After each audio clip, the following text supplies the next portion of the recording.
Video শুরুতে এরকম কামড়া কামড়ি করে ভর্তা খাওয়া সিন দেখি তোমরা নিশ্চয়ই ভাবতেছে এগুলো কিসের ভর্তা।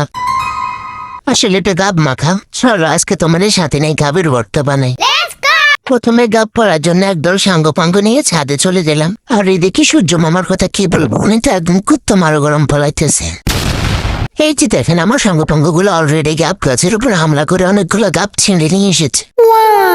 অনেকেই হয়তো এই ফলটা চেনে না, কিন্তু গ্রামে এটা খুবই কমন একটা ফল। প্রায় সবার বাড়িতে কম বেশি এই ফলের গাছ আছে। ভর্তা বানানোর জন্য এই কয়েকটা গাবি আনাপ, সো এগুলোকে নিয়ে এবার নিচে চলে যাচ্ছি। এবার দাবুটি নিয়ে দুইজন বিশেষজ্ঞ মিলে খুবই সূক্ষ্ম হাতে গাবের ভরে থেকে জামা কাপড়গুলোকে খুলে নিয়ে এগুলোকে কিছুক্ষণ সাঁতার কাটার জন্য সুইমিং পুলে ছেড়ে দিলেন। এবার শুরু হয়ে গেছে গাবের ডেড বডির পোস্টমর্টিং এর কাজ। দেখতেই পাচ্ছেন গাবের বডি থেকে মাংসগুলোকে কুপিয়ে কুপিয়ে গোল গোল স্লাইস করে নেওয়া হচ্ছে।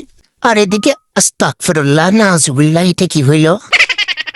যাই হোক, উপস্থিত সকল ম্যাঙ্গো পিপলের মতামতের ভিত্তিতে বাকি গাবগুলোকে গ্রেড করা হচ্ছে। ওনাদের বাসমতে এভাবে মাখালে নাকি খেতে বেশি মজা হয়। আর এগুলো হচ্ছে গাবের বিচি। এগুলো খাইতে খুবই মজা, কিছুটা তালে শ্বাসের মতো। যাই হোক, তারপর একটু ক্রামচি নিয়ে এখানে একটুখানি পানি দিয়ে হাত দিয়ে এগুলোকে ভালো করে চটকে একদম লাডা বাডা করে ফেলতে হবে, ঠিক এরকম।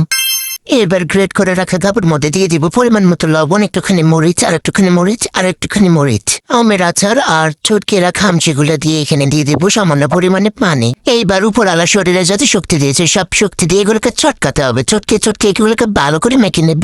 ফাইনালি আমাদের ভর্তা বানানো কমপ্লিট হয়ে গেছে।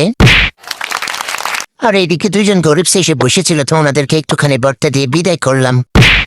তারপর আমরা সবাই মিলে ভর্তার কামরার ভিতরে হামলা করে সবগুলো ভর্তা নিমেষে খেয়ে শেষ করে ফেললাম। সত্যি বলতে এটা টেস্ট খুবই জঘন্য সুস্বাদু ছিল।